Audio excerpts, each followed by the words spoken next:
HIC-5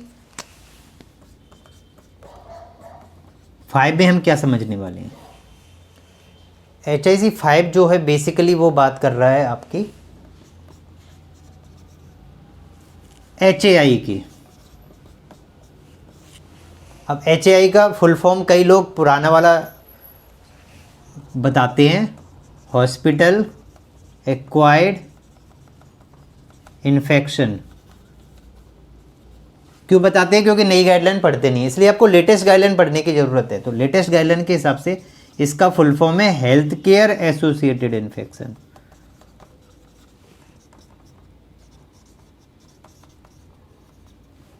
this is correct, this is wrong.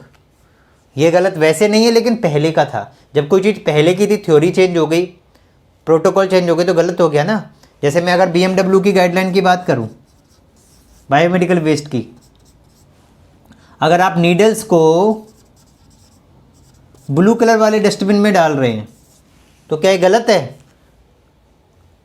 पुरानी guideline की बात करें तो सही है, नई गाइडलाइन के हिसाब से गलत है। तो जो नई गाइडलाइन है उसके हिसाब से गलत हो गया, तो ये गलत हो गया।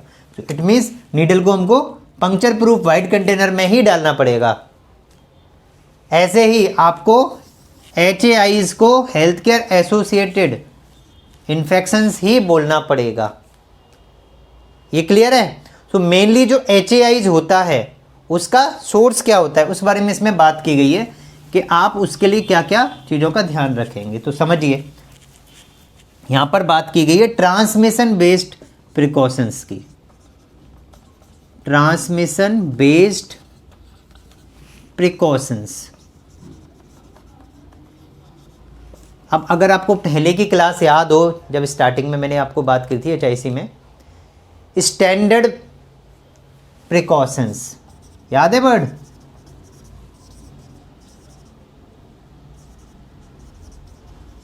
या यूनिवर्सल प्रिकॉशन। स्टैंडर्ड प्रिकॉशंस किस लिए हम करते हैं?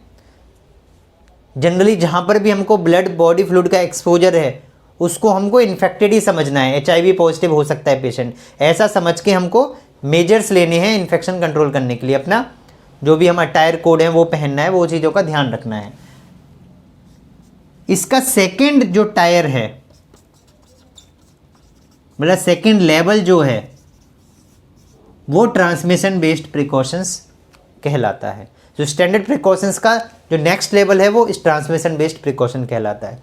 ट्रांसमिशन बेस्ड प्रिकॉशंस समझने से पहले हमें ये समझना पड़ेगा कि ट्रांसमिशन होता क्या है। जनरली 3 कैटेगरी हैं उसकी।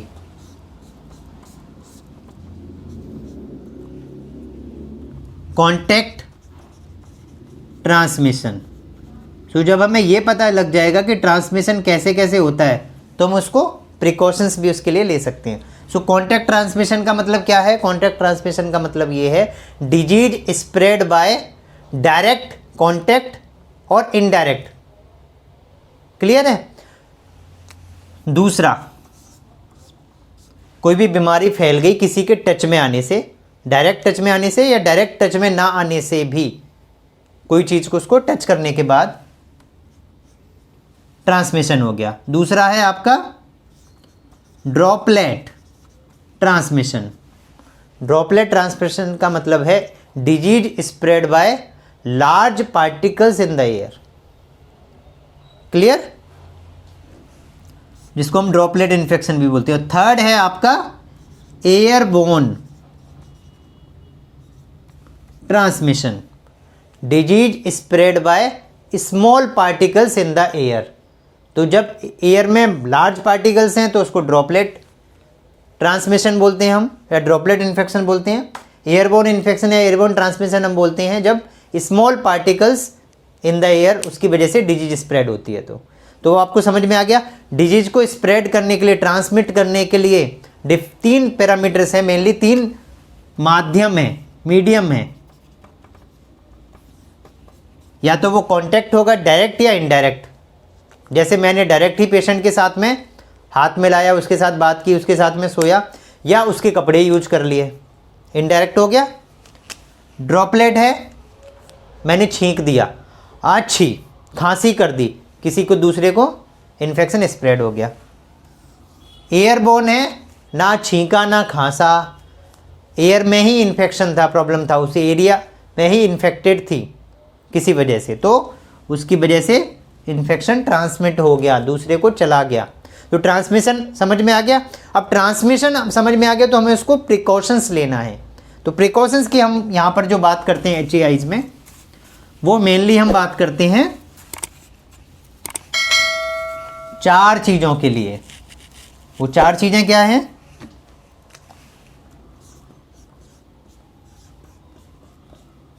कॉटी,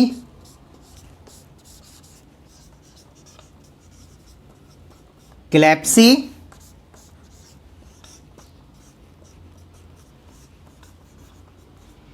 वैप एंड SSI। आई होप आपको सबको इसके बारे में अच्छे से पता होगा। कॉटी क्या है? Catheter associated urinary tract infection. CLABSI क्या है? Central line associated blood stream infections. VAP क्या है? Ventilated associated pneumonia. And VAE क्या है? Ventilated associated event. तो जो गाइडलाइंस अपडेट हुई थी CDC की, तो उसमें उन्होंने इसको बोला था कि आप इसको इवेंट बोलिए। जब वेंटिलेटेड एसोसिएटेड निमोनिया है तो इसको आप VAE काउंट करिए। And then SSI, surgical site infection. इन चीज़ों को कंट्रोल करने के लिए हमें क्या करना चाहिए? सबसे पहले तो गाइडलाइन पढ़ना चाहिए। CDC, WHO या SHEA। CDC आपको पता है, centre for disease control and prevention. WHO world health organisation. SHEA क्या है? ये आपने शायद नहीं सुना हो, the society for health care epidemiology of America. तो इन गाइडलाइंस को जब आप फॉलो करेंगे तो आपको प्रोटोकॉल्स पता चलेगा कि कैसे इन इन्फेक्शंस को, HAIs को हम प्रिवेंट कर सकते हैं। तो जनरली इसमें बात की गई है केयर बंडल की। केयर बंडल का मतलब क्या है? बंडल आप समझते हैं? एक प्रोटोकॉल्स को आपने बंडल कर लिया, इकट्ठा कर लिया। तो क्या क्या पैरामीटर्स, प्रोटोकॉल्स आप फॉलो करेंगे HAIs को प्रिवेंट करने के लिए? कैथेटर से इन्फेक्शन ना हो जाए, सेंट्रल लाइन जिस पेशेंट को डला है उसको इन्फेक्शन ना हो जाए, जिस पेशेंट को वेंटिलेटर पर रखा गया उनको इन्फेक्शन ना हो जाए, जिस पेशेंट की सर्जरी हुई हो उसको इन्फेक्शन ना हो जाए। उसको प्रिवेंट करने के लिए जो आप चेकलिस्ट बनाएंगे, पॉइंट्स बनाएंगे, उसको हम केयर बंडल कहते हैं। जैसे मैं आपको एग्जांपल बताऊं कि आपको यूरिनरी ट्रैक्ट इन्फेक्शन को कंट्रोल करना है, तो जो आपका कैथेटर है वो ना तो फ्लोर को टच हो, ना पेशेंट का बेड से ऊपर हो, बीच में हैंग होना चाहिए, बेड से नीचे। फ्लोर पे टच होगा तो भी प्रॉब्लम है। तो आपके केयर बंडल की चेकलिस्ट में होगा कि कहीं आपका जो कैथेटर है उसका जो बैग है, बैग, यूरिन का जो बैग है, वो बैग कहीं नीचे फ्लोर से टच तो नहीं हो रहा, या ऊपर तो नहीं है ज़्यादा हाइट से। तो वो आपका केयर बंडल चेकलिस्ट में आ गया। आपको ये भी चेक करना है कि जो आपका कैथेटर लगा है प्रॉपरली एडिड है, ठीक से फिट है, उसमें ब्लड तो नहीं आ रहा, पेशेंट का TLC जो है वो तो ज़्यादा नहीं बढ़ा हुआ बहुत, पेशेंट को फीवर तो नहीं आ रहा है। ये सारे क्या होते हैं? सिम्टम्स होते हैं। जब आपको ऐसे सिम्टम्स नज़र आ रहे हैं तब आपको क्या करना पड़ता है? कंफर्म करने के लिए कल्चर करना पड़ता है, और कल्चर से कंफर्म होता है कि पेशेंट को कहीं HAIs तो नहीं हो गया, हेल्थ केयर एसोसिएटेड इन्फेक्शन तो नहीं डेवलप हो गया, राइट? अगर होता है तो फिर उसको हम बाद में एंटीबायोटिक वगैरह ट्रीटमेंट वगैरह चलाते हैं फिर पेशेंट का। लेकिन NABH यहाँ पर बात करता है प्रिवेंशन की। सबसे पहले तो होना ही नहीं चाहिए, तो उसके लिए हमें पॉलिसी प्रोटोकॉल डेवलप करना चाहिए, केयर बंडल फॉलो करना चाहिए कि हम किस तरीके से करके केयर करेंगे जिस पेशेंट को सेंट्रल लाइन लगा है, जिस पेशेंट को वेंटिलेटर है, या फिर जिस पेशेंट की सर्जरी हुई है। सो जब पेशेंट्स का कॉटी, क्लेप्सी, वैप है तो उसके लिए तो जैसे मैंने आपको बताया कि आपको केयर बंडल बनाना पड़ेगा, प्रॉपरली एडिड है या नहीं है, उसकी क्लीनिंग प्रॉपर एरिया की हो रही है कि नहीं हो रही है। अब सेंट्रल लाइन डला हुआ है लेकिन वहाँ पर ब्लड जमा होता रहता है जहाँ पर इंसर्ट किया गया है, तो क्लीनिंग नहीं होगी तो इन्फेक्शन डेवलप हो सकता है। तो प्रॉपर क्लीनिंग होना जरूरी है। वेंटिलेटर के केस में भी, एसएसआई के केस में आपको क्या करना है वो थोड़ा समझ लीजिए आप। एसएसआई का मतलब है सर्जिकल साइट इन्फेक्शन। तो जब सर्जरी होगी तुरंत तो पता नहीं लगेगा, हो सकता है कुछ दिन बाद डेवलप हो। तो गाइडलाइंस जो हैं वो कहती हैं, सीडीसी की गाइडलाइन के हिसाब से आपको सर्जरी के बाद कम से कम 30 डेज पेशेंट का फॉलोअप लेना है। अब कुछ जगह रिक्वायरमेंट आती है कि पेशेंट तो हमारे पास आता ही नहीं, हम कैसे लें फॉलोअप। चाहे पेशेंट आपके पास फॉलोअप में आ रहा है, सर्जरी के बाद ड्रेसिंग कराने आ रहा है, ओपीडी में आ रहा है, उस टाइम तो आपको कंफर्म करना ही करना है।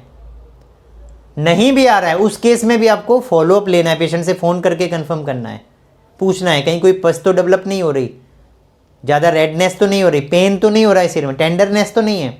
तो वो सारे जो चीज़ें हमें लगता है कि इससे पता लग जाएगा कि पेशेंट को सर्जिकल साइट इन्फेक्शन तो नहीं हुआ है, वो सारी चेकलिस्ट बना के स्टाफ जो भी कॉल कर रहा है उसको या तो हमें एजुकेट करना पड़ेगा, या फिर हमारी इन्फेक्शन कंट्रोल नर्स या उनकी टीम जो है वो टीम इस काम को करे और फॉलोअप लेना जरूरी है। या फिर जब पेशेंट ड्रेसिंग कराने आ रहा है, फॉलोअप के लिए आ रहा है, तब हम उससे एक क्वेश्चनियर पूछें तो पता लगेगा, साइड पे पता लग जाएगा वैसे तो देख के, नहीं तो क्वेश्चनियर में भी पूछें कि आपको कोई सर्जिकल साइट इन्फेक्शन तो नहीं हुआ है उस चेकलिस्ट के थ्रू। और अगर पेशेंट को इम्प्लांट लगा है, नॉर्मल केसेज में तो 30 डेज तक सबका ही करना है, सारी सर्जरीज का करना है, लेकिन अगर पेशेंट को इम्प्लांट लगा है तो 90 डेज का फॉलोअप आपको करना मैंडेटरी है सीडीसी गाइडलाइन के हिसाब से। कम से कम 90 दिन तक आपको फॉलोअप करना पड़ेगा पेशेंट को, ये ट्रैक करने के लिए कि पेशेंट को कहीं सर्जिकल साइट इन्फेक्शन तो नहीं हुआ। अगर हो जाता है तो हमें बहुत सारी चीज़ें ध्यान में रखनी पड़ेंगी। करेक्टिव एक्शन तो आप लोगे, एंटीबायोटिक दोगे, पेशेंट को ट्रीटमेंट दोगे, प्रिवेंटिव एक्शन भी लोगे कि हो कैसे गया, क्या प्रोटोकॉल्स में लैक्यूना हुए, क्या क्लीनिंग प्रोटोकॉल ठीक से नहीं फॉलो हुए, क्या हमने प्रोसीजर करते वक्त कुछ सावधानियां नहीं बरती। Whatever the issue, you have to take the preventive action. इस चीज़ों का ध्यान रखना पड़ेगा, आपको प्रिवेंटिव एक्शन लेना पड़ेगा, ठीक है। कुछ ऑर्गेनाइजेशंस तो ये भी रिकमेंड करती हैं कि आप 1 ईयर के लिए फॉलोअप करो। जिस पेशेंट को इम्प्लांट लगाया उसको 90 दिन के लिए भी नहीं, पूरे साल के लिए आप उसको फॉलोअप करें कि कहीं उसको कोई उससे इशू तो नहीं हो रही, कुछ प्रॉब्लम तो नहीं डेवलप हो रही।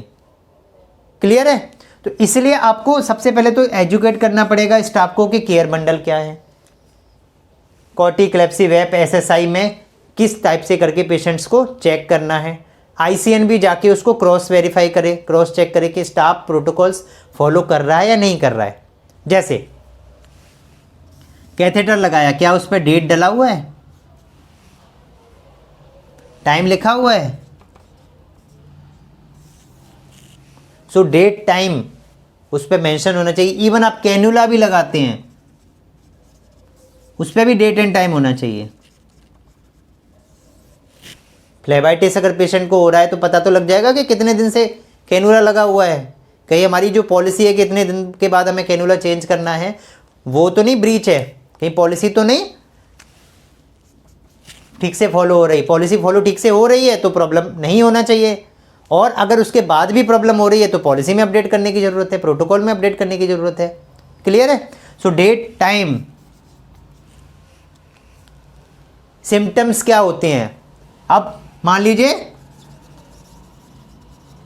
स्टाफ ने प्रोटोकॉल फॉलो किए या नहीं किए, उनको पता तो है कि क्या सिम्टम, पता तो होना चाहिए कि क्या सिम्टम्स होते हैं, ये पता लगाने के कि कॉटी हो सकता है, सस्पेक्टेड कॉटी है, सस्पेक्टेड क्लैप्सी हो सकता है, suspected VAP VI ventilator associated event हो सकता है, सस्पेक्टेड सर्जिकल साइट इन्फेक्शन है।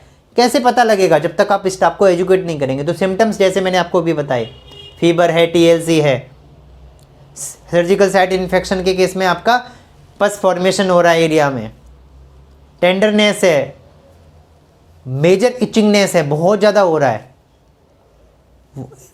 सर्जरी के हिसाब से, प्रोटोकॉल के हिसाब से एजुकेट करना पड़ेगा पेशेंट को भी कि क्या नॉर्मल है, क्या मेजर है, फॉर एग्जांपल मैंने आपको पहले भी एग्जांपल बताया था, ये मेरे फादर की आई की सर्जरी हुई थी, तो उसमें इंस्ट्रक्शंस थे कि अगर डिस्चार्ज हो रहा है आई में से तो आपको इमीडिएटली कॉल करना है, कांटेक्ट करना है। तो उस टाइम पे ये भी एजुकेट करने की ज़रूरत है कि डिस्चार्ज कितना। तो उन्होंने बताया कि थोड़ा बहुत डिस्चार्ज हो रहा है तो वो नॉर्मल है, लेकिन मेजर हो रहा है, बंदी नहीं हो रहा है, बार बार आ रहा है आपका, तो फिर आपको कंसर्न है, आपको कांटेक्ट करना चाहिए, दिखाना चाहिए। तो इसलिए ये एजुकेट करना पेशेंट को, उसके फैमिली मेम्बर को ज़रूरी है कि क्या नॉर्मल सिचुएशन है और क्या रिस्की सिचुएशन है। क्योंकि नॉर्मल सिचुएशन आपने नहीं उसको समझाई तो वो टेंशन में आ जा सकता है पेशेंट, और फिर वो बार बार आपको कॉल करेगा, कंफर्म करेगा कि हाई ऐसा हो गया वैसा हो गया। तो इसलिए एजुकेट करना ज़रूरी है, स्टाफ को भी एजुकेट करना ज़रूरी है, सो दैट सही टाइम पर स्टाफ पता लगा सके कि कहीं ऐसा तो नहीं इसको पेशेंट को इन्फेक्शन हो गया हो, फीवर क्यों आ रहा है। तो फिर कल्चर कराना पड़ेगा डॉक्टर से कंफर्म करके कि कहीं किसी वजह से तो नहीं फीवर आ रहा है। अब इसमें ये सब आप समझ गए। एक और इम्पोर्टेंट एस्पेक्ट समझिए जो मैं आपको एडिशनल बता रहा हूँ यहाँ पर, क्योंकि आपको गाइडलाइन पढ़नी पड़ेंगी, पॉलिसीज़ पढ़नी पड़ेंगी उसके लिए, और पॉलिसीज़ तो स्टैंडर्ड में है नहीं। स्टैंडर्ड तो बात करता है कि आप पॉलिसी बनाओ, लेकिन पॉलिसी में क्या लिखो वो तो आपको पढ़ना पड़ेगा ना, गाइडलाइंस फॉलो करना पड़ेगी। तो वही जो गाइडलाइंस में क्या है मोटा मोटा मैं आपको बता देता हूँ। HAIs भी है, वो आप उसको HAIs कब बोलेंगे, हॉस्पिटल या हेल्थ केयर एसोसिएटेड इन्फेक्शन कब बोलेंगे, जब पहले गाइडलाइन था 48 आवर्स वाला। अगेन मैं कह रहा हूँ आपको गाइडलाइन अपडेट होती रहती है, बार बार पढ़ते रहिए, कम से कम साल में एक बार तो पढ़ ही लीजिए, क्या पता कुछ नया अपडेट आ गया हो। जैसे AHA की गाइडलाइन होती है ना, अमेरिकन हार्ट एसोसिएशन की, वो जनरली 5 ईयर्स में अपडेट करते हैं, नई गाइडलाइंस लेके आते हैं। फिर भी क्या पता बीच में कुछ चेंज तो नहीं कर दिया, तो आप साल में एक बार नई गाइडलाइंस अपडेट देख लीजिए, बेटर रहेगा।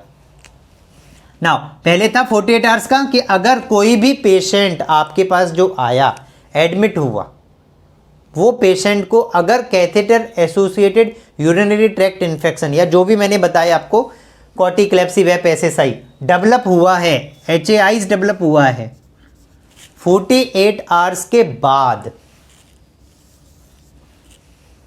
तो उसको हम अपना हॉस्पिटल का HAIs मानते हैं।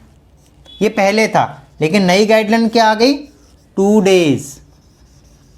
अब उन्होंने टाइम हटा दिया, जिस दिन पेशेंट आया उसको एक दिन काउंट कर लिया और सेकेंड डे दूसरे दिन, तो 2 दिन के बाद अगर डेवलप हुआ है या आपको पता चला है कि जो इन्फेक्शन हुआ है वो 2 दिन के बाद पेशेंट को हुआ है, तो उसको हम HAIs बोलेंगे।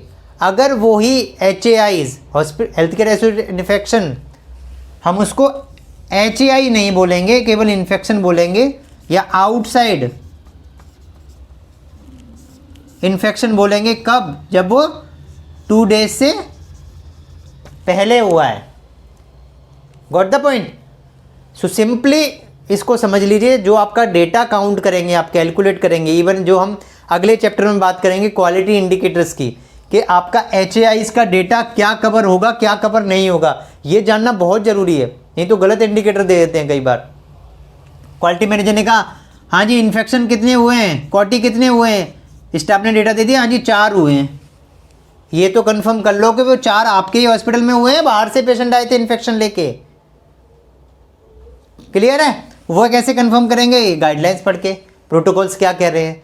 विद इन 2 डेज हुआ है, एडमिशन के 2 दिन के अंदर अंदर अगर इन्फेक्शन पता चल गया है, इट मीन्स वो हमारा हेल्थ केयर एसोसिएटेड इन्फेक्शन नहीं है, तो हम कोटी का डेटा उस केस में नहीं देंगे, 0 होगा वो कोटी का डेटा, क्योंकि वो आउटसाइड इन्फेक्शन है। लेकिन वहीं पर 48 आवर्स को ख़त्म कर दिया गया है। 2 डेज के बाद अगर पेशेंट को इन्फेक्शन हो रहा है तो इट मीन्स वो हेल्थ केयर एसोसिएटेड इन्फेक्शन है, हमारे हॉस्पिटल की वजह से उसको इन्फेक्शन हुआ है, क्योंकि मे बी हमने हाइजीन मेंटेन नहीं किया, जो प्रोटोकॉल्स हमने केयर बंडल बनाए हैं उसको मेंटेन नहीं किया।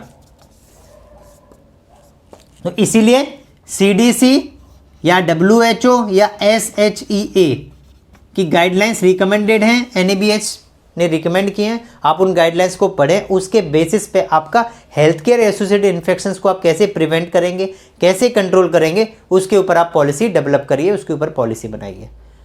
उस पॉलिसी को फॉलो करने के लिए कि वो फॉलो हो रही है या नहीं हो रही है, ICN या इन्फेक्शन कंट्रोल टीम उसकी रिस्पॉन्सिबिलिटी बनाइए कि वो उसको क्रॉस वेरीफाई करे कि कहीं भी ब्रीच तो नहीं है हमारी पॉलिसी प्रोटोकॉल्स का। जैसे मैंने बताया कि आपका जो बैग है, यूरो बैग है, वो कहीं फ्लोर पे टेस्ट तो नहीं हो रहा, कौन चेक करेगा? इन्फेक्शन कंट्रोल जो आपकी टीम है उसके मेंबर जाके आपको चेक करेंगे। और अगर कहीं पर भी ब्रीच है, प्रॉब्लम है, लग रहा है कि इन्फेक्शन प्रोटोकॉल फॉलो नहीं हो रहे हैं, तो वहाँ पर स्टाफ को एजुकेट करेंगे, बताएंगे कि क्यों ज़रूरी है सिस्टम प्रोटोकॉल फॉलो करना और उसको फॉलो करना क्यों मैंडेटरी है और उससे क्या बेनिफिट होने वाला है पेशेंट का और हेल्थ केयर वर्कर्स का। क्लियर है? तो आई होप आपको यहाँ पर HAIs health care associated infection related कोई भी क्यूरी नहीं बची होगी। क्लोज करें? चलिए, थैंक यू।